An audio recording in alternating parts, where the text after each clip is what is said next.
Hello there, and welcome to tonight's gentle journey through history. Settle in comfortably, perhaps adjusting your pillow just so, and let your breathing slow down naturally as we prepare to drift back through time together. Tonight, we're going to explore a quiet corner of American history from the late 1960s, a time when the world was changing in so many ways, and people were searching for hope and leadership during uncertain times. Close your eyes if you'd like, and imagine with me the soft evening light of a June day in 1968. The air is warm and gentle, and somewhere in the distance, you can hear the quiet hum of everyday life continuing its peaceful rhythm. We're going to talk about Robert F. Kennedy, a man who many people simply called Bobby, and the story of his life and his dreams for America during those turbulent but hopeful days.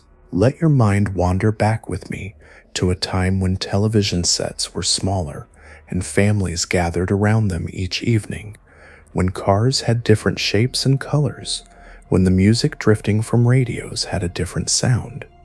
It was 1968, and the country was in the middle of many changes. People were talking about civil rights, about the war in Vietnam, about what America could become. And in the middle of all these conversations, there was Bobby Kennedy with his slightly tousled hair and his earnest way of speaking, trying to bring people together. Robert Francis Kennedy was born on November 20th, 1925, into a large and loving family in Brookline, Massachusetts.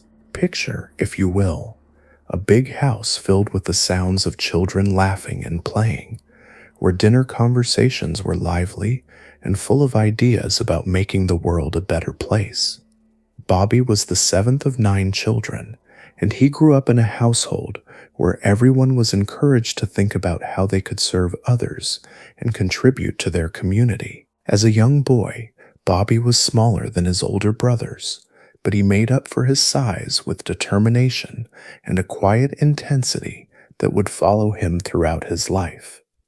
His mother, Rose, would often find him reading in corners of the house, absorbed in books about history and adventure. His father, Joseph Kennedy Sr., was a successful businessman who believed deeply in public service, and he instilled in all his children the idea that they had a responsibility to use their talents and opportunities to help others. The Kennedy household was one where current events were discussed at the dinner table, where the children were expected to have opinions and to be able to defend them thoughtfully. Bobby learned early on to listen carefully to others, to consider different points of view, and to speak up for what he believed was right, even when it wasn't the popular thing to do.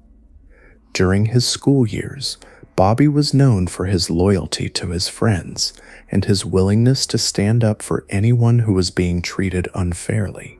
Teachers remember him as a serious student who asked thoughtful questions and who seemed genuinely interested in understanding how the world worked.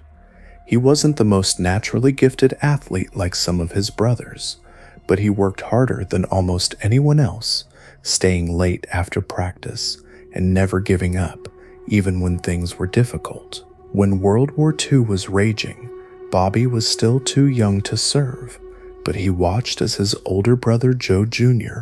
went off to fight, and later as his brother John, who everyone called Jack, joined the Navy.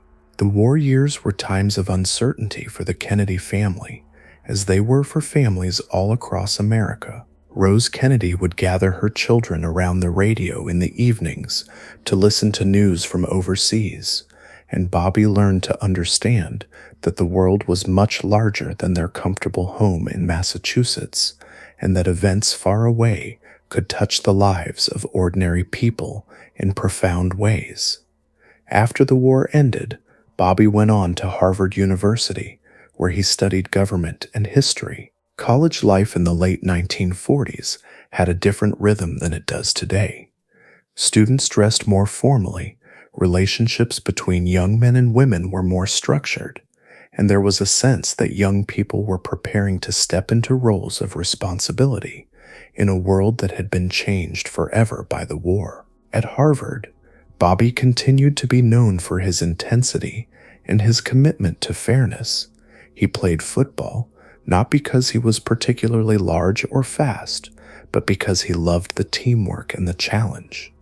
His teammates remember him as someone who would never quit, who would keep playing even when he was hurt, who would encourage others when they were struggling. These qualities, persistence, loyalty, and the willingness to fight for others, would define him throughout his life. During his college years, Bobby met a young woman named Ethel Skakel at a ski resort in Vermont. Ethel was lively and spirited, with a laugh that could fill a room and an energy that matched Bobby's intensity. She came from a large Catholic family, much like his own, and she shared his sense that life should be lived in service to others. Their courtship was gentle and old-fashioned, with long walks and quiet conversations about their hopes for the future. After graduating from Harvard, Bobby went on to law school at the University of Virginia. He found the study of law fascinating, not because he was particularly interested in making money as a lawyer, but because he saw the law as a tool for justice, a way to protect people who couldn't protect themselves. His professors remember him as a student who was always asking how the law could be used to make society more fair, more equal, more just. In 1950, Bobby and Ethel were married in a beautiful ceremony in Greenwich, Connecticut. The wedding was held on a warm June day, with flowers everywhere, and both families gathered together to celebrate. Bobby was 24 years old, still young and idealistic, but already beginning to show the qualities that would make him a leader. Ethel wore her grandmother's lace dress, and Bobby looked serious and happy as they exchanged vows in the small Catholic church where Ethel had grown up attending Mass. Their early married life was quiet and happy. They lived in a small apartment in Charlottesville while Bobby finished law school, and Ethel would often be found in the evening, curled up in a chair reading while Bobby studied at the kitchen table, the soft light of a lamp casting warm shadows on the walls. They would take long walks in the evenings, talking about current events, about their families, about the kind of life they wanted to build together. After Bobby graduated from law school in 1951, he briefly worked as a lawyer in Washington, D.C., but it quickly became clear that his real interest was in public service. The early 1950s were a time of tension in America, with concerns about communism and a general sense that the country needed strong leadership. Bobby found himself drawn to the work of investigating corruption and trying to make government work better for ordinary people. In 1953, Bobby went to work for Senator Joseph McCarthy's subcommittee investigating communist influences in government. This was controversial work, and Bobby soon found himself uncomfortable with McCarthy's methods, which often seemed more interested in creating headlines than in finding the truth. After just 6 months, Bobby resigned from the position, unwilling to be part of something that he felt was unfair to the people being investigated. Instead, he went to work for the Democratic minority on the same committee, where he could investigate the same issues, but in a way that was more careful and more concerned with protecting people's rights. This experience taught Bobby important lessons about how power could be misused and how important it was to always consider the human cost of political decisions. During these early years in Washington, Bobby and Ethel's family began to grow. Their first child, Kathleen, was born in 1951, followed by Joe Jr. in 1952. The Kennedy apartment was filled with the sounds of young children, toys scattered on the floor, the soft sounds of lullabies in the evening, the gentle chaos that comes with raising small children while also pursuing demanding careers. Bobby was a devoted father who loved spending time with his children.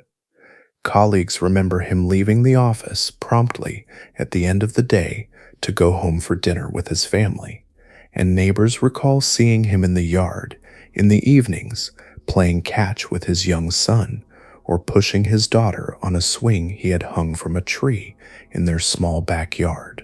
In 1957, Bobby became chief counsel for the Senate Rackets Committee, which was investigating corruption in labor unions.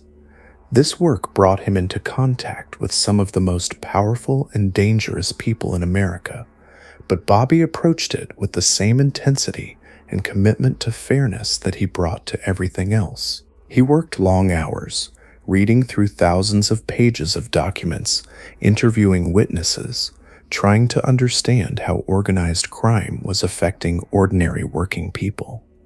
The Rackets Committee hearings were televised, and Bobby became known to the American public for the first time. Television viewers saw a young man with slightly messy hair and an intense way of speaking who seemed genuinely angry when he heard about workers being cheated out of their pensions or union members being intimidated. His questioning was direct and sometimes tough, but it was always focused on protecting the rights of ordinary people. During this time, Bobby's brother Jack was serving in the Senate and beginning to think about running for president. The Kennedy family was close-knit, and Bobby naturally became one of Jack's most trusted advisors. They would spend hours together in the evening, walking around the grounds of the family compound in Hyannisport, Massachusetts, talking about politics, about what kind of country America could become, about how to bring people together rather than drive them apart. The Kennedy compound in Hyannisport was a special place for the family. Picture white houses near the ocean, with wide porches and comfortable furniture, where family members could gather for meals and conversations that would stretch late into the evening. The sound of waves was always in the background, and there was a sense of peace there that was hard to find in the busy world of politics and public service. Bobby and Ethel's family continued to grow during these years. By the late 1950s, they had several children, and their house was always filled with activity. Ethel was known for her warmth and hospitality, always welcoming friends and colleagues into their home, making sure everyone felt comfortable and included. Bobby would often bring home young lawyers who were working on important cases, and Ethel would set extra places at the dinner table. The children were raised to understand that they were fortunate to have opportunities that many other children didn't have, and that this meant they had responsibilities to help others. Even as very young children, they were taught to think about current events, to be aware of injustice, and to consider how they might make a positive difference in the world. In 1960, Jack Kennedy decided to run for president, and Bobby left his position with the Senate committee to manage his brother's campaign. This was a tremendous responsibility for someone who was only 34 years old, but Bobby had already shown that he could handle complex and difficult situations with wisdom and integrity. The 1960 presidential campaign was different from any that had come before, partly because it was the first to make extensive use of television. Bobby understood instinctively that this new medium required a different approach. Candidates needed to seem authentic and genuine, not just polished and professional. Hope Jack prepare for the famous debates with Richard Nixon, coaching him to speak directly to the camera as if he were having a conversation with a friend in someone's living room. Bobby traveled all over the country during the campaign, visiting small towns and big cities, talking to voters about what they hoped for from their government.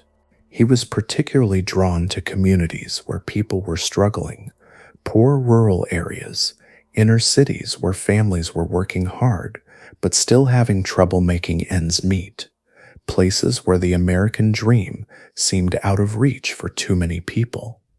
The campaign was exhausting work.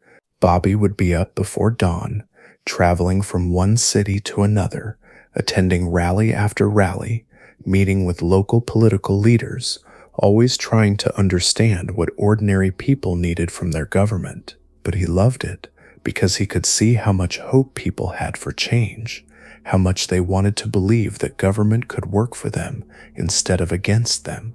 On election night in November 1960, the Kennedy family gathered at the compound in Hyannis Port to watch the returns. It was a close election, and for much of the evening, no one was sure who would win. Bobby spent the night on the phone with campaign workers all over the country, checking on vote counts, making sure that everything was being handled fairly and accurately. When it finally became clear that Jack had won, the celebration was quiet and grateful rather than boisterous. The family understood that winning the election was just the beginning. Now came the much harder work of actually governing, of trying to make good on all the promises that had been made during the campaign. Bobby was reluctant to accept the appointment at first. He knew that people would criticize the decision, and he worried about whether he was really qualified for such a tremendous responsibility. But ultimately, he agreed to serve because he believed that the Justice Department could be a force for positive change in America, particularly in the area of civil rights. The early 1960s were a time of great tension over civil rights in America. African American families in the South were still required to attend separate schools, use separate bathrooms, eat at separate lunch counters. Many Americans, particularly young people, were beginning to say that this was wrong, that it was time for the country to live up to its promise that all people are created equal. As Attorney General, Bobby found himself in the middle of these struggles. When African American students tried to enroll in previously all-white universities, it was Bobby's responsibility to make sure they were protected from violence. When civil rights workers were threatened or attacked, it was his job to investigate and prosecute those responsible. This work was not easy or comfortable. Bobby received angry letters and phone calls from people who opposed civil rights. He was criticized by some for moving too slowly, and by others for moving too fast. But he tried to focus on what was right, rather than what was popular, and he gradually became one of the strongest advocates for civil rights in the Kennedy administration. One of the most difficult situations Bobby faced as Attorney General occurred in 1961, when groups of civil rights activists known as Freedom Riders began traveling on buses through the South to challenge segregation in bus stations and restaurants. These young people, both black and white, were met with violence in several cities, and Bobby had to decide how to protect them while also trying to avoid a confrontation with local authorities. Bobby spent long hours on the phone with civil rights leaders, with governors and mayors in southern states, with the Freedom Riders themselves, trying to find a way to protect everyone's safety while also upholding the law. He sent federal marshals to Alabama when local police failed to protect the riders, and he worked behind the scenes to negotiate with bus companies and local officials to prevent further violence. This experience taught Bobby important lessons about courage and about the cost of standing up for what is right.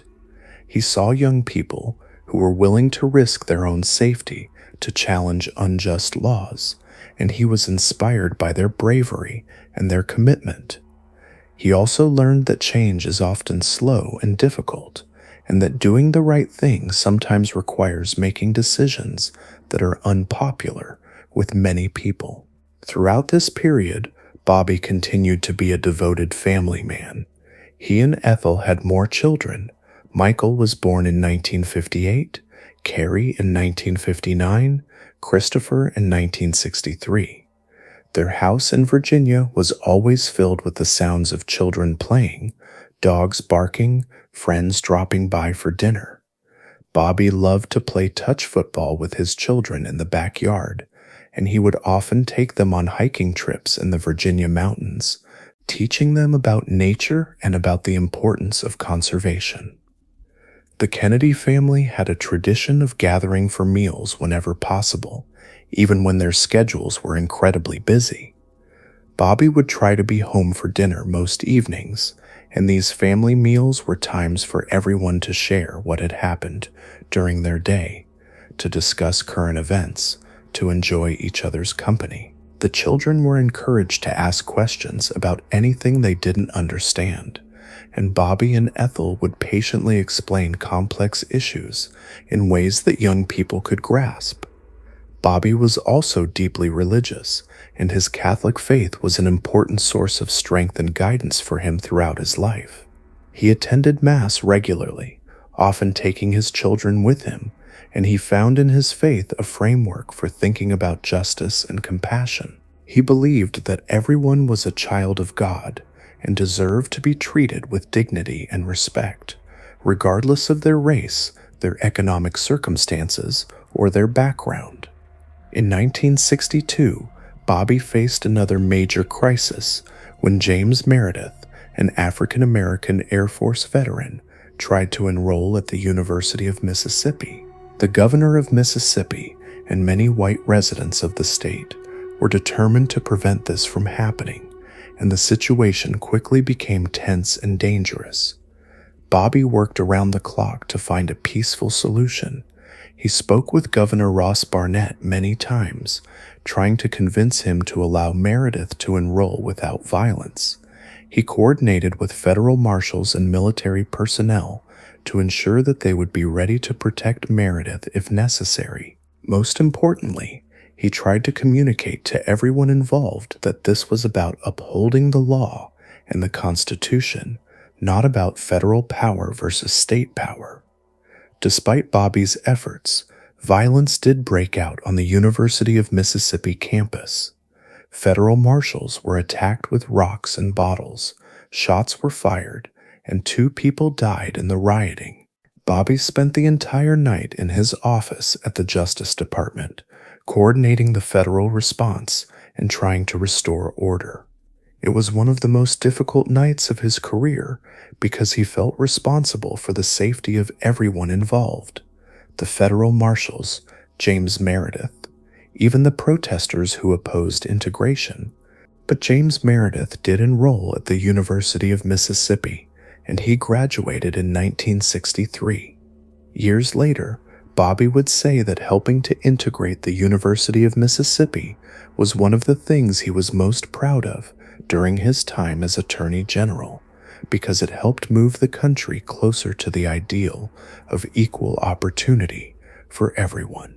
Bobby's work on civil rights brought him into contact with many of the leaders of the civil rights movement, including Dr. Martin Luther King Jr. Their relationship was complex. They didn't always agree on strategy or timing, but they shared a deep commitment to justice and equality. Bobby came to have great respect for Dr. King's commitment to nonviolence and his ability to inspire people to work for change through peaceful means.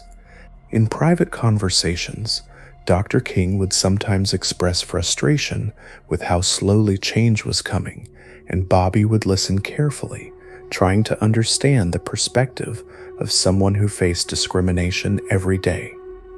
These conversations helped Bobby understand that for African Americans, civil rights wasn't just a political issue. It was about basic human dignity, about the right to participate fully in American society. Bobby also worked closely with other civil rights leaders, including John Lewis, who was then a young chairman of the Student Nonviolent Coordinating Committee. John Lewis was only a few years younger than Bobby, but he had already shown tremendous courage in leading sit-ins and protests throughout the South. Bobby admired Lewis's commitment and his willingness to face danger in order to challenge unjust laws. During the summer of 1963, civil rights groups organized the March on Washington for Jobs and Freedom, where Dr. King delivered his famous "I Have a Dream" speech. Bobby was involved in the planning for this event, working to ensure that it would be peaceful and that the message would reach as many Americans as possible. He understood that this march was an opportunity to show the country that the civil rights movement was about hope and unity, not about anger. The March on Washington was held on August 28, 1963, and it was attended by more than 250,000 people. Bobby watched Dr. King's speech on television from his office at the Justice Department, and he was moved by the vision of America that Dr. King described, a country where people would be judged by the content of their character rather than the color of their skin. That evening, Bobby went home to his family and told them about what he had seen that day. He explained to his children that they had witnessed something historic, a moment when Americans came together to demand that their country live up to its highest ideals. He wanted them to understand that change was possible, but that it required people to work together and to never give up on the dream of a more just society. Throughout 1963, Bobby continued to work on civil rights issues, but he was also dealing with many other challenges as Attorney General. He was involved in efforts to combat organized crime, to improve the federal prison system, to reform immigration laws. He brought the same intensity and commitment to these issues that he brought to civil rights, always asking how policies would affect ordinary people. Bobby was particularly interested in helping young people who had gotten into trouble with the law. He believed that most juvenile delinquents weren't bad kids. They were young people who hadn't had good opportunities or positive role models. He supported programs that would provide job training and education for young offenders, rather than simply punishing them. He also worked to reform the federal prison system, visiting prisons around the country to see conditions firsthand. He was appalled by what he found in many facilities: overcrowding, inadequate medical care, few opportunities for inmates to learn skills that would help them when they were released. He pushed for reforms that would treat prisoners with more dignity and give them better chances to rebuild their lives. As 1963 drew to a close, Bobby was thinking about the future and about what he wanted to accomplish in his remaining time as Attorney General. President Kennedy was already beginning to think about the 1964 election, and Bobby was helping to plan campaign strategy. The civil rights bill that the administration had proposed was working its way through Congress, and Bobby was cautiously optimistic that it would pass. But everything changed on November 27, 1963, when President Kennedy was assassinated in Dallas, Texas. Bobby was having lunch at his home in Virginia when FBI Director J. Edgar Hoover called to tell him that his brother had been shot. At first, Bobby hoped that the wounds weren't serious, but a few minutes later, Hoover called back to say that the president was dead. The next few days were a blur of grief and responsibility for Bobby.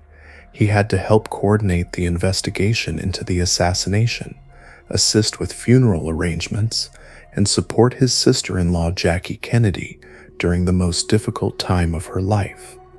Through it all, he was dealing with his own devastating grief at the loss of the brother who had been not just his president, but his closest friend and advisor.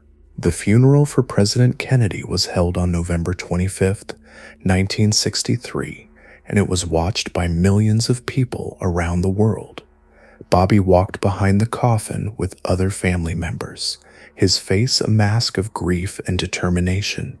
He understood that his brother's death was not just a personal tragedy, but a loss for the entire country, and he was determined to help ensure that John Kennedy's legacy would live on. After the funeral, Bobby faced a difficult decision about his own future. Lyndon Johnson, who had been vice president, was now president, and he had asked Bobby to stay on as Attorney General. But the relationship between Bobby and President Johnson was complicated. They had different styles and sometimes disagreed about policy. Bobby wasn't sure whether he could be effective working for Johnson, and he was still struggling with his grief over his brother's death. For several months, Bobby continued to serve as Attorney General, but his heart wasn't really in the work anymore. He felt restless and uncertain about what he wanted to do with his life. Some friends suggested that he should run for office himself, perhaps for governor of Massachusetts or for the Senate from New York. Others thought he should leave government entirely and perhaps teach or write books. During this period of uncertainty, Bobby found comfort in his family and in his faith. He and Ethel had another son, Max, in January 1965, and Bobby threw himself into fatherhood with even more intensity than before. He would spend hours playing with his children, reading to them, taking them on adventures around their property in Virginia. Bobby also began reading more deeply about philosophy and literature. He was particularly drawn to the ancient Greek tragedians, who wrote about how people could find meaning and purpose even in the face of terrible loss. He found wisdom in the writings of Albert Camus and other existentialist philosophers who had grappled with questions about suffering and justice. In the summer of 1964, Bobby made the decision to run for the United States Senate from New York. This was a controversial choice, since Bobby had never lived in New York as an adult, and some people accused him of carpetbagging, moving to a state just to run for office there. But Bobby felt that New York was a place where he could make a real difference, particularly in helping poor and working-class families. The Senate campaign was Bobby's first time running for office himself rather than managing someone else's campaign. He discovered that he enjoyed meeting with voters directly, listening to their concerns, and trying to understand what they needed from their government. He was particularly drawn to visiting poor neighborhoods in New York City, where he saw families struggling with problems like inadequate housing, poor schools, and lack of job opportunities.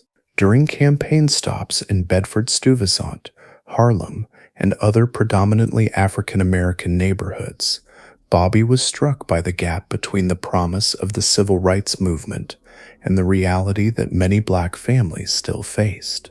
Legal segregation was ending, but economic inequality remained a huge problem.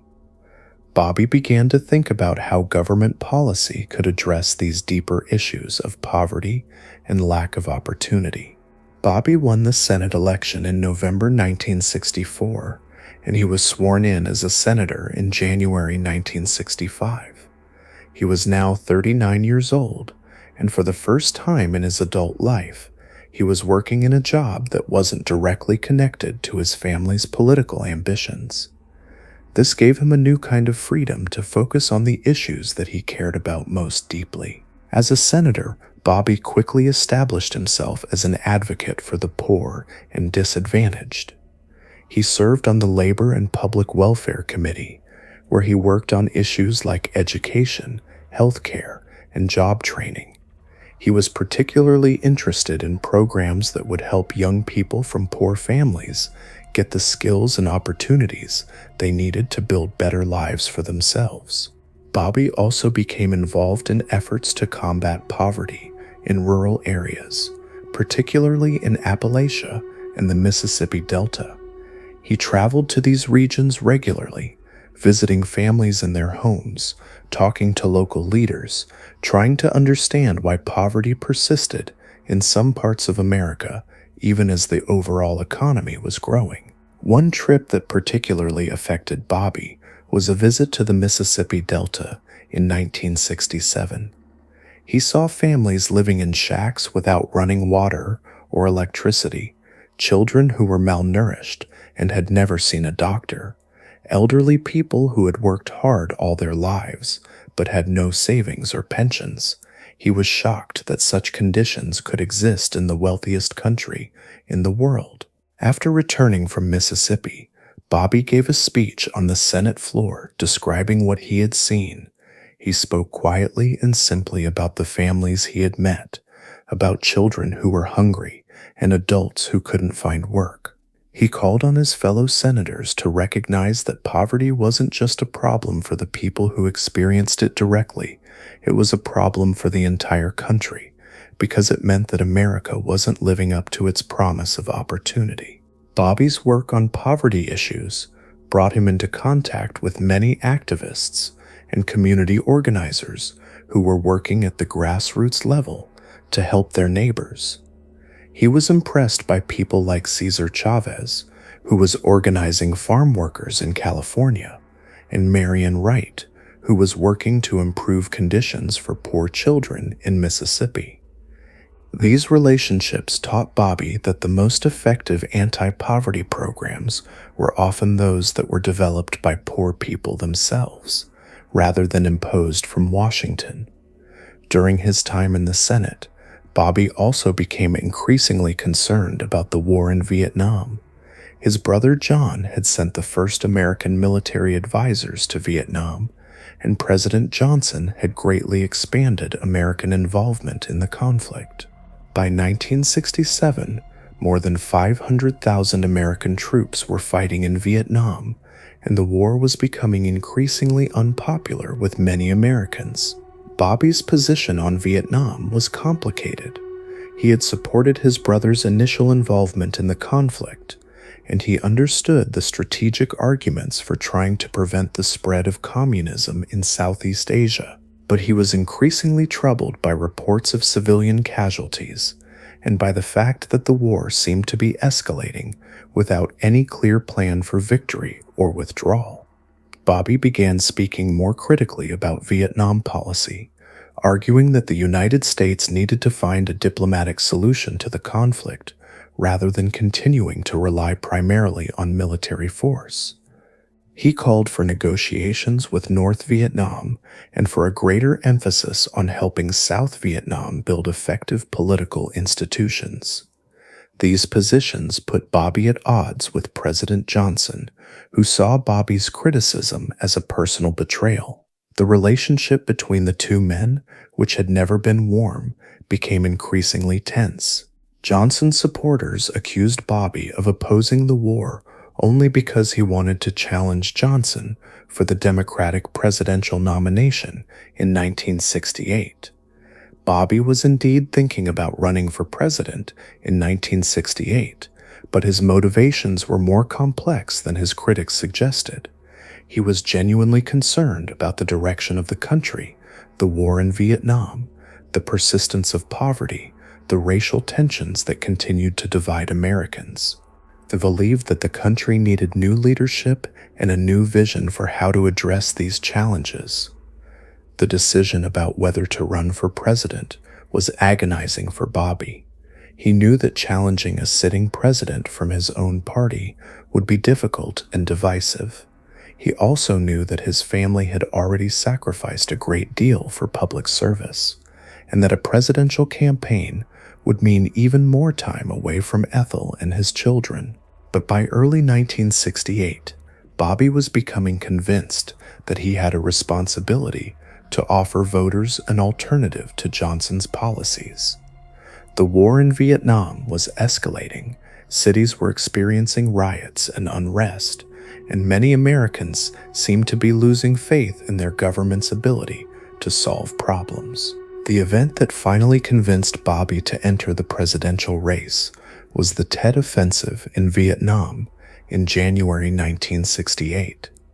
North Vietnamese and Viet Cong forces launched coordinated attacks on cities throughout South Vietnam, demonstrating that the war was far from over, despite years of American involvement and optimistic predictions from military leaders. Bobby announced his candidacy for president on March 16, 1968, in the same Senate caucus room where his brother had announced his candidacy 8 years earlier. In his announcement speech, Bobby spoke about the need to heal the divisions in American society and to find new solutions to the problems of poverty, racial injustice, and war. The speech was delivered in Bobby's characteristically understated style. He didn't make grand promises or use soaring rhetoric. Instead, he spoke simply and directly about the challenges facing the country and about his belief that Americans could work together to address these challenges.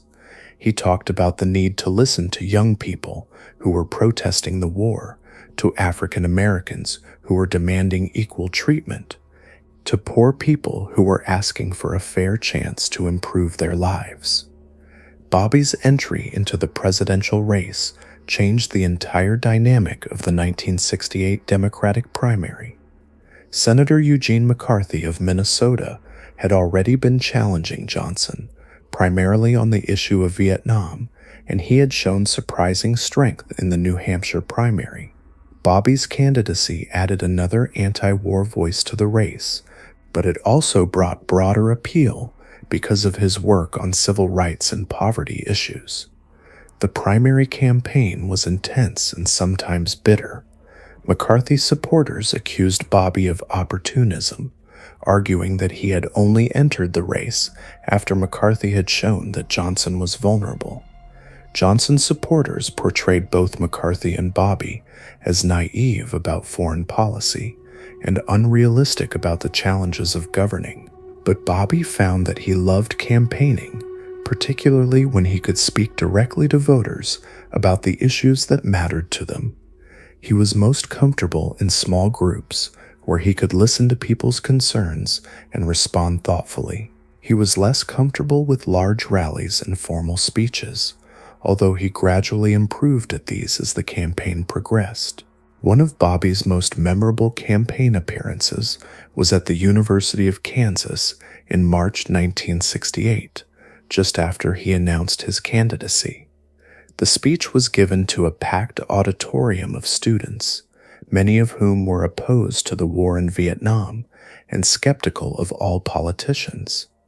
Bobby spoke honestly about the mistakes that had been made in Vietnam, about the need to end the war through negotiation rather than military victory. But he also challenged the students to think about their own responsibilities as citizens. He told them that it was easy to criticize government policy, but much harder to come up with practical solutions to complex problems. He urged them to get involved in the political process, to work for the changes they wanted to see, rather than simply protesting from the sidelines. The response from the students was electric. They interrupted the speech with applause dozens of times, and they gave Bobby a standing ovation that lasted several minutes. Many students later said that the speech had convinced them that political involvement could make a real difference, and that there were politicians who genuinely cared about the issues they cared about. Throughout the spring of 1968, Bobby campaigned tirelessly across the country. His schedule was exhausting, multiple events every day, travel by plane and car and train, meetings with local political leaders, press conferences, rallies, and intimate conversations with voters. But Bobby seemed to thrive on the energy of the campaign and the opportunity to connect directly with people. His campaign attracted an unusual coalition of supporters. African Americans were drawn to Bobby because of his work on civil rights and his genuine commitment to addressing racial inequality. Young people supported him because of his opposition to the war in Vietnam and his willingness to challenge the political establishment. Working-class voters liked his focus on economic issues and his down-to-earth speaking style. Bobby's campaign style was informal and personal. He would often leave prepared remarks behind and speak extemporaneously about whatever seemed to be on the minds of his audience. He was comfortable answering tough questions, and he never seemed to dodge difficult issues or give evasive answers. One of the most challenging moments of the campaign came on April 4th, 1968, when Dr. Martin Luther King Jr. was assassinated in Memphis, Tennessee. Bobby was scheduled to speak at a rally in Indianapolis that evening, and many people urged him to cancel the event because they feared that news of Dr. King's death might lead to violence. But Bobby decided to go ahead with the rally, and he broke the news of Dr. King's death to the crowd himself. Many of the people in the audience were African American, and they had not yet heard that Dr. King had been killed. Bobby spoke from his heart about Dr. King's commitment to nonviolence and about the need for all Americans to honor his memory by working together for justice and peace. The speech was one of Bobby's most powerful moments as a candidate. He spoke without notes, drawing on his own experience of losing his brother to an assassin's bullet. He urged the crowd not to respond to Dr. King's death with hatred or violence, but to continue working for the kind of society that Dr. King had dreamed of, one where all people would be treated with dignity and respect. Indianapolis was one of the few major cities that did not experience rioting after Dr. King's assassination, and many people credited Bobby's speech with helping to keep the peace. The speech also showed a side of Bobby that many voters had never seen: his ability to provide comfort and leadership during times of crisis, his genuine empathy for people who were suffering. After Dr. King's funeral, Bobby continued campaigning, but the tone of his campaign became more serious and more focused on issues of justice and reconciliation. He spoke more frequently about the need to address the root causes of poverty and inequality, and he began to articulate a vision of America that was more inclusive and more just. Bobby won the Indiana primary on May 7, 1968, defeating both Eugene McCarthy and a stand-in candidate for President Johnson. The victory was especially meaningful because Indiana was not considered friendly territory for Bobby. It was a conservative state where his liberal positions on civil rights and the war might have been expected to hurt him. But Bobby's message of bringing people together across racial and class lines seemed to resonate with Indiana voters. He won strong support from African American voters in Gary and Indianapolis, but he also did well in rural areas and small towns where voters appreciated his directness and his focus on economic issues. The Indiana victory gave Bobby's campaign tremendous momentum going into the Nebraska primary on May 14. Nebraska was another state that seemed unlikely to support a liberal candidate like Bobby, but again, his message of unity and his focus on practical solutions to real problems appealed to voters across traditional political boundaries. Bobby won the Nebraska primary decisively, carrying almost every county in the state. The victory showed that his appeal extended far beyond the urban areas and minority communities that had been his strongest base of support. Rural farmers and small-town business owners were responding to his message about the need for government to work for ordinary people, not just for the wealthy and powerful. After Nebraska, all eyes turned to the California primary, which was scheduled for June 4, 1968. California was the biggest prize in the Democratic primary race, with more delegates than any other state. It was also a state that seemed tailor-made for Bobby's coalition. It had large African American and Hispanic populations, many young voters, and a tradition of progressive politics. But California would not be an easy victory. Eugene McCarthy had strong support among anti-war activists and college students, particularly in the San Francisco Bay Area and around the University of California campuses. He also had the advantage of having been in the race longer and having built a more established organization in the state. Bobby threw himself into the California campaign with characteristic intensity. He scheduled events from the Oregon border to San Diego, trying to reach as many voters as possible in the few weeks before the primary. His days began before dawn and often didn't end until after midnight, as he traveled from city to city, speaking to crowds large and small. One of Bobby's most effective campaign strategies in California was his focus on Hispanic voters, who made up a significant portion of the population, but were often overlooked by politicians. Bobby had learned some Spanish during his travels in Latin America, and he made an effort to speak directly to Hispanic audiences in their own language, even though his pronunciation was sometimes imperfect. More importantly, Bobby understood the issues that mattered most to Hispanic families: better wages for farm workers, improved education for their children, an end to discrimination in hiring and housing. He met with Cesar Chavez, the leader of the United Farm Workers Union, and pledged to support legislation that would give farm workers the right to organize and bargain collectively. Bobby's campaign events in California had a different feel than traditional political rallies. They were more like community gatherings, where people came not just to hear a candidate speak, but to be part of something larger than themselves. Children would run up to Bobby as he worked his way through crowds, and he would stop to talk to them, asking about their schools and their families. At one event in East Los Angeles, a young Mexican-American girl gave Bobby a small wooden cross that her grandmother had carved. Bobby was visibly moved by the gift, and he carried it with him for the rest of the campaign. Later, when reporters asked him about it, he said that it reminded him of what the campaign was really about: not winning elections, but helping to create a society where every child could have hope for the future. Bobby's campaign schedule in California was punishing, even by the standards of presidential politics. He would often speak at 4 or 5 events in a single day, traveling hundreds of miles by car and plane.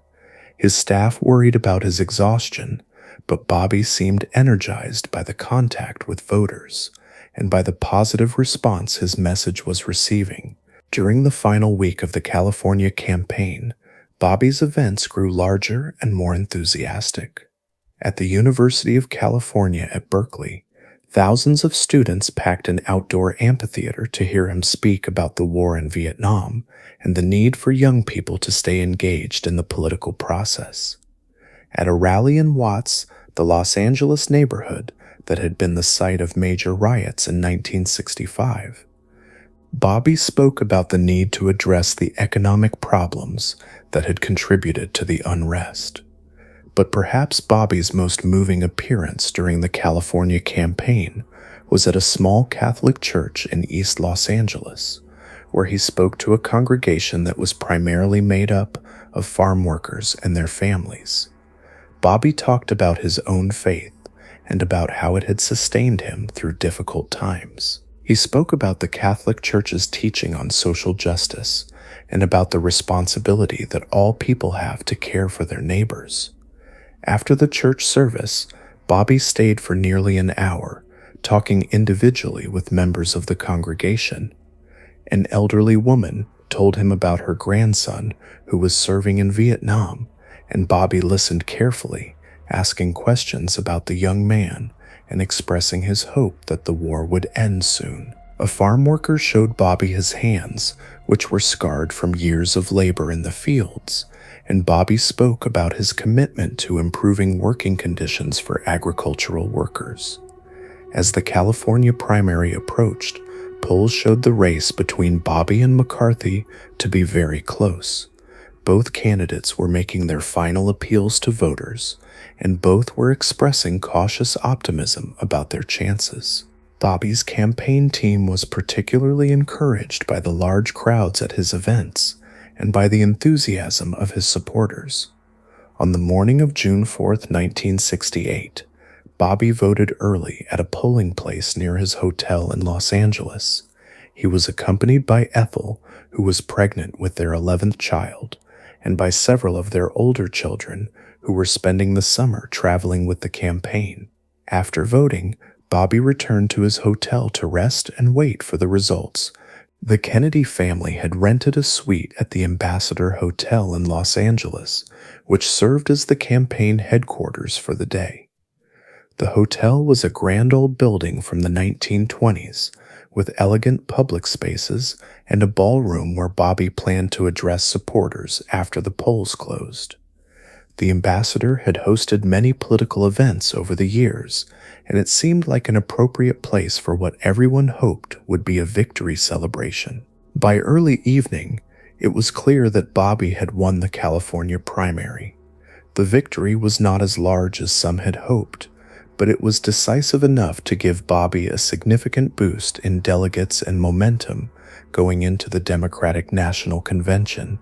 His campaign workers began celebrating, and preparations were made for Bobby to address supporters in the hotel ballroom. Bobby spent the early evening in his hotel suite with his family and close advisors. He was tired from the long campaign, but he was also excited about the victory and about what it might mean for his chances of winning the Democratic nomination. He talked with his children about the campaign and about their plans for the summer, trying to maintain some sense of normal family life despite the extraordinary circumstances. As the evening progressed, more and more supporters gathered in the Ambassador Hotel's ballroom. The crowd included campaign workers, local Democratic Party officials, celebrities who had supported Bobby's campaign, and ordinary citizens who had been drawn to his message of hope and change. The atmosphere was festive, with live music and the buzz of political conversation. Bobby's victory speech was scheduled for around 11:30 p.m. after the television networks had called the election in his favor. He spent some time beforehand reviewing his remarks with his speechwriters, but as usual, he planned to speak largely from the heart rather than reading from a prepared text. The speech itself was vintage Bobby Kennedy, understated, gracious, and focused on bringing people together rather than celebrating partisan victory. He thanked his supporters and campaign workers, but he also reached out to supporters of Eugene McCarthy, acknowledging their commitment to ending the war in Vietnam and asking them to join his campaign. Bobby spoke about the challenges facing the country, the war, poverty, racial division, but he also expressed his deep faith in the American people's ability to overcome these challenges. He talked about the young people who had worked on his campaign, the farm workers who had supported him, the African American families who had welcomed him into their communities. He said that these experiences had convinced him that Americans were ready to work together. The speech lasted only about 15 minutes, but it captured the essence of what Bobby's campaign had been about. He wasn't just asking people to vote for him. He was asking them to believe in the possibility of creating a better society. He was asking them to have faith that political action could make a real difference in people's lives. After finishing his speech, Bobby waved to the crowd and began to leave the ballroom. The original plan had been for him to exit through the main doors, where he could greet more supporters and speak briefly with reporters. But the crowd in the ballroom was larger than expected, and Bobby's security team decided it would be easier for him to leave through a back route that led through the hotel's kitchen. The kitchen area of the Ambassador Hotel was a working space, not designed for public events. It was narrow and crowded, with stainless steel equipment and busy hotel staff preparing for late-night room service orders. Bobby's party moved slowly through this area, with campaign workers and hotel employees crowding around to shake hands and offer congratulations.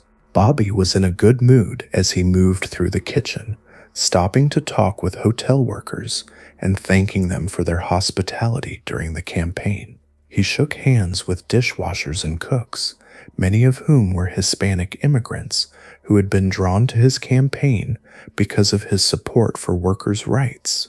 At approximately 12:15 a.m.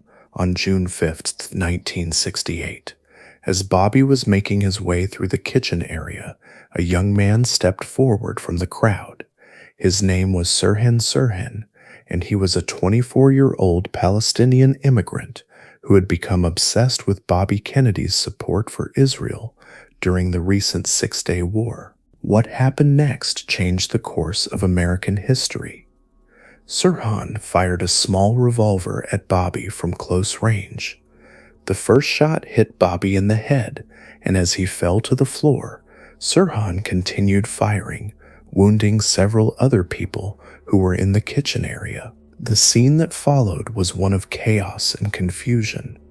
Bobby lay on the floor, bleeding from his wounds, while campaign workers and hotel staff tried to help him and to subdue the gunman.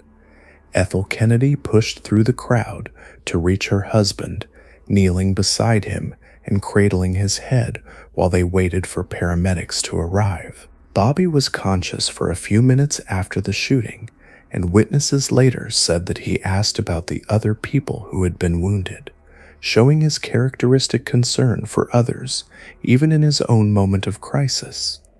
Ethel held his hand and spoke to him softly, telling him that everything would be all right and that help was on the way. The paramedics arrived within minutes and began working to stabilize Bobby before transporting him to the hospital. The bullet had caused severe damage to his brain, and his condition was critical from the very beginning. But the medical team worked desperately to save his life, knowing that the whole world was watching and hoping for a miracle. Bobby was taken to Good Samaritan Hospital in Los Angeles, where a team of neurosurgeons worked through the night to try to repair the damage caused by the bullet. The surgery lasted for several hours, and during that time, family members, friends, and political leaders gathered at the hospital to wait for news. The vigil at Good Samaritan Hospital was a scene of quiet grief and desperate hope. Ethel Kennedy remained at her husband's bedside throughout the ordeal, accompanied by several of their children and by Bobby's brothers and sisters. The Kennedy family had been through this kind of tragedy before, but that didn't make it any easier to bear. Outside the hospital, crowds of people gathered to pray and to show their support for the Kennedy family. Many of them were ordinary citizens who had been inspired by Bobby's campaign and who felt that they had lost not just a political leader, but someone who had given them hope for a better future. The news media maintained a constant vigil at the hospital, providing updates on Bobby's condition to a nation that was holding its breath. Television programming was interrupted regularly with bulletins from Los Angeles, and newspapers prepared special editions to cover the story. For nearly 26 hours, Bobby fought for his life while the nation waited and prayed. The doctors were honest about the severity of his injuries, but they continued to work around the clock to give him every possible chance of survival.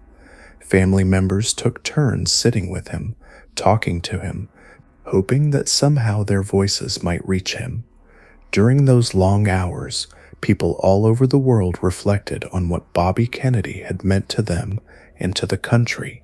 He had been a champion of civil rights, an advocate for the poor, a voice for peace. He had represented the possibility that politics could be about more than just winning elections, that it could be about healing divisions and bringing out the best in people. On the morning of June 6, 1968, the doctors at Good Samaritan Hospital announced that Bobby Kennedy had died. He was 42 years old, and he left behind a wife who was expecting their 11th child, 10 children who would grow up without their father, and a nation that was struggling to understand how such a thing could happen again. The news of Bobby's death was met with shock and grief around the world. In American cities, people gathered on street corners and in public squares, many of them weeping openly. Churches held special services, and flags were lowered to half-staff. The sense of loss was particularly acute in the African American community, where Bobby had been seen as a genuine ally and advocate. The funeral arrangements for Bobby Kennedy were handled with the same grace and dignity that had characterized his life. The family decided to hold a funeral mass at St. Patrick's Cathedral in New York City, followed by burial at Arlington National Cemetery next to his brother John. The funeral mass was held on June 8, 1968, and it was attended by political leaders, civil rights activists, and ordinary citizens who had been touched by Bobby's life and work. The service was simple and moving, focusing on Bobby's faith and his commitment to justice than on his political achievements. After the funeral mass, Bobby's body was transported by train from New York to Washington, D.C., for burial at Arlington National Cemetery. The train journey took much longer than expected because thousands of people lined the tracks along the entire route, wanting to pay their respects to the man who had given them hope. The scene along the railroad tracks was one of the most moving in American history. In city after city, in small towns and rural areas, people stood beside the tracks holding flowers, American flags, and signs expressing their love for Bobby Kennedy. Many of them were African American families who had seen Bobby as their champion, but the crowds were remarkably diverse, representing every segment of American society. The train moved slowly through the countryside, and Bobby's family members could see the mourners through the windows. Ethel Kennedy was particularly moved by the sight of so many children among the crowds, understanding that Bobby's death meant that these young people had lost someone who might have helped to create a better world for them to inherit. The burial service at Arlington National Cemetery was private, attended only by family members and close friends. Bobby was laid to rest on a hillside overlooking the Potomac River in a grave marked by a simple white cross. The site was chosen partly because it was near his brother John's grave, symbolizing the bond between the two brothers that had been so important throughout their lives. In the days and weeks following Bobby's death, people struggled to understand what his assassination meant for the country. Coming just 2 months after the murder of Dr. Martin Luther King Jr., Bobby's death seemed to represent the end of an era of hope and idealism in American politics. Many of the people who had worked on Bobby's campaign felt that something fundamental had changed in American society. The idea that political leaders could be agents of positive change, that democracy could be a force for justice and equality, seemed to have died with Bobby Kennedy. The country felt more divided and more cynical than it had before. But Bobby's legacy lived on in the people whose lives he had touched and in the causes he had championed. The farm workers whom he had supported continued their struggle for better wages and working conditions. The civil rights movement continued to push for equality and justice. The anti-war movement continued to work for peace. Ethel Kennedy gave birth to the couple's 11th child, Rory, in December 1968. The baby was born into a world that had been forever changed by her father's death, but also into a family that was determined to carry on his work and his values. Bobby's children grew up knowing that their father had been someone special, someone who had tried to make the world a better place. They were raised with the same values that Bobby had learned from his own parents, meaning the importance of public service, the obligation to use one's talents and opportunities to help others, the belief that every person deserves to be treated with dignity and respect. Many of Bobby's children went on to careers in public service themselves. Joe Kennedy Jr. served in Congress, representing the same Massachusetts district that had once been represented by his uncles John and Ted. Kathleen Kennedy Townsend served as Lieutenant Governor of Maryland. Several others worked in nonprofit organizations, continuing their father's commitment to helping the poor and disadvantaged. In the years following Bobby's death, many books were written about his life and his impact on American politics. Historians debated what might have happened if he had lived, whether he would have won the Democratic nomination, whether he could have defeated Richard Nixon in the general election, whether he could have ended the war in Vietnam more quickly. But perhaps more important than these political questions was the impact that Bobby had on individual people. Thousands of Americans could point to specific moments when Bobby Kennedy had inspired them to get involved in their communities, to stand up for what they believed in, to work for positive change. The farm workers who had met Bobby in California continued to tell stories about his visits to their communities, about how he had listened to their concerns and had promised to help them. African American families in the South remembered how Bobby had stood with them during the civil rights struggles of the 1960s, how he had used his position as Attorney General to protect their rights.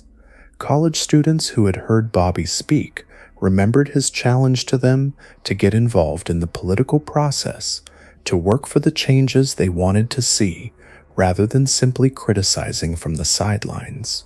Many of them went on to careers in public service, law, education, and social work, carrying forward the values that Bobby had articulated.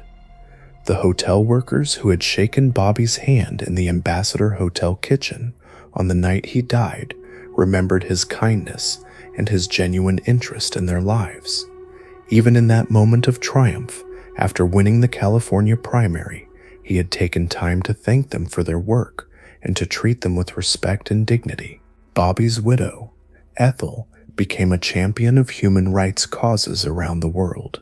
She established the Robert F. Kennedy Center for Justice and Human Rights, which works to advance the cause of justice and to support human rights defenders around the world. The center carries on Bobby's commitment to standing up for those who cannot stand up for themselves.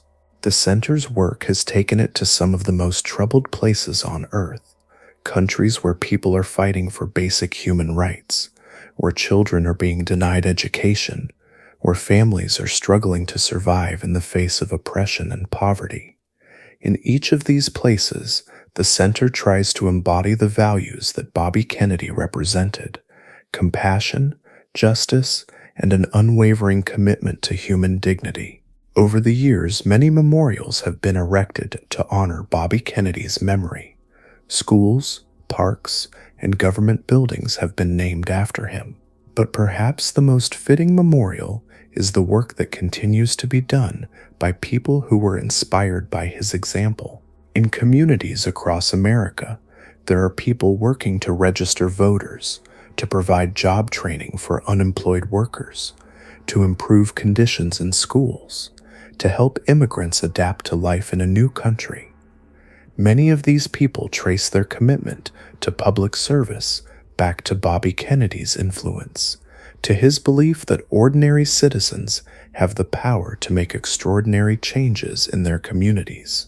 The farm workers' movement that Bobby supported eventually succeeded in winning better wages and working conditions for agricultural workers. Cesar Chavez, the leader of that movement, often spoke about how Bobby's support had given the workers hope during their darkest moments. The success of the farm workers' movement became a model for other organizing efforts among low-wage workers. The civil rights movement continued to evolve and expand after Bobby's death, with new generations of leaders building on the foundation that had been laid in the 1960s. Many of these leaders cited Bobby Kennedy as an inspiration, particularly his willingness to listen to people who were different from himself and to change his own views when he learned new information. The anti-war movement that had been such an important part of Bobby's 1968 campaign eventually succeeded in ending American involvement in Vietnam.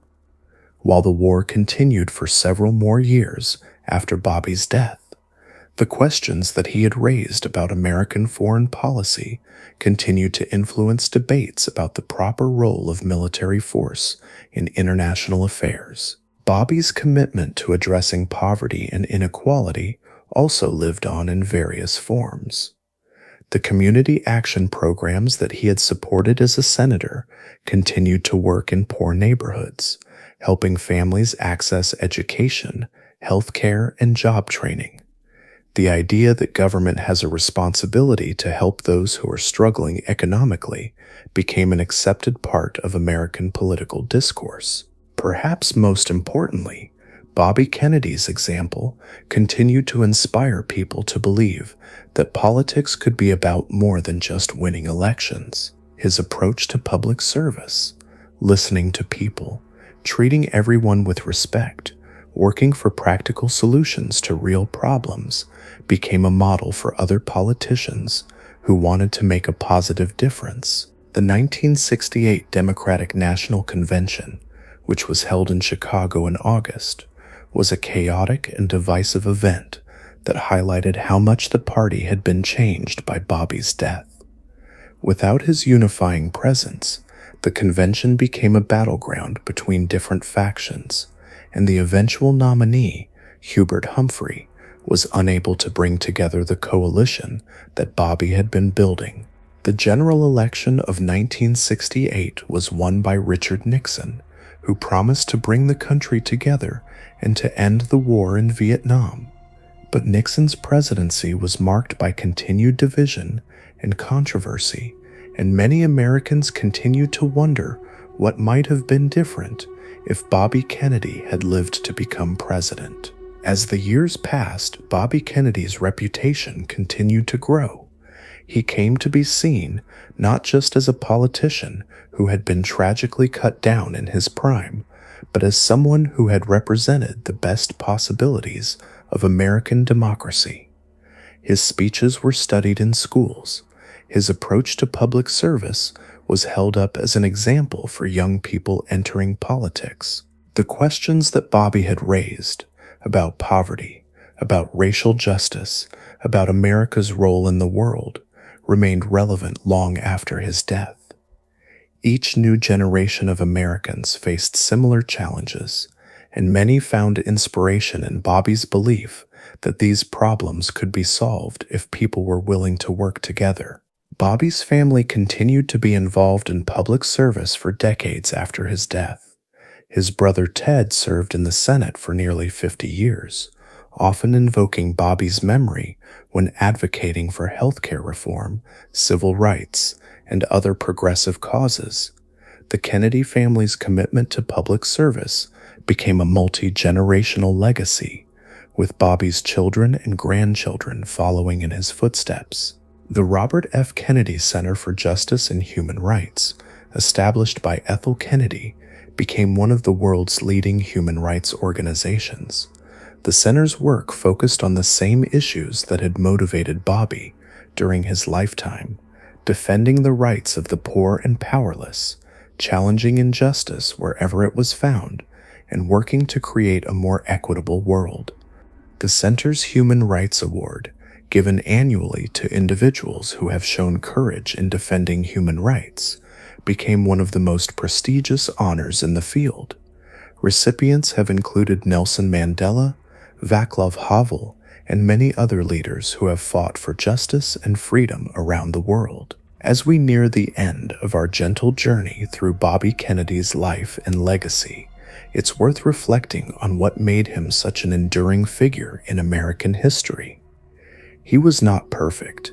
He made mistakes. He sometimes acted out of political calculation rather than pure principle. He was capable of the same anger and frustration that affect all of us. But what set Bobby apart was his capacity for growth, his willingness to listen and learn, his genuine empathy for people who were suffering. He began his career as a somewhat rigid and conventional politician, but he evolved into someone who could connect with farm workers and inner-city residents, with college students and elderly voters, with people of all races and backgrounds. Bobby's greatest gift may have been his ability to see the humanity in everyone he met. Whether he was talking to a powerful senator or a hotel dishwasher, he treated people with the same respect and attention. He understood that everyone had a story to tell, and he was genuinely interested in hearing those stories. This quality made Bobby an effective politician, but it also made him a compelling human being. People trusted him because they sensed that he genuinely cared about them, not just about their votes. They believed that he would fight for them, even when it was difficult or unpopular to do so. Bobby's legacy reminds us that politics at its best is about bringing people together to solve common problems. It's about listening to different perspectives, finding common ground, and working towards solutions that benefit everyone, not just the wealthy and powerful. It's about treating public service as a noble calling, not just a career opportunity. In our current era, When political divisions often seem insurmountable, Bobby Kennedy's example offers hope. He showed that it's possible to be passionate about your beliefs while still respecting those who disagree with you. He demonstrated that political leaders can be both tough and compassionate, both realistic and idealistic. As we conclude our quiet journey through this chapter of American history, perhaps we can find comfort in the knowledge that Bobby Kennedy's spirit lives on in the countless people who continue to work for justice and equality. His voice may have been silenced, but his message that we can do better, that we must do better, continues to resonate. The farm workers still organizing for better conditions, the civil rights activists still fighting for equality, the anti-poverty workers still helping families in need. All of them are carrying forward the work that Bobby Kennedy began. They are proof that one person's commitment to justice can inspire others for generations to come.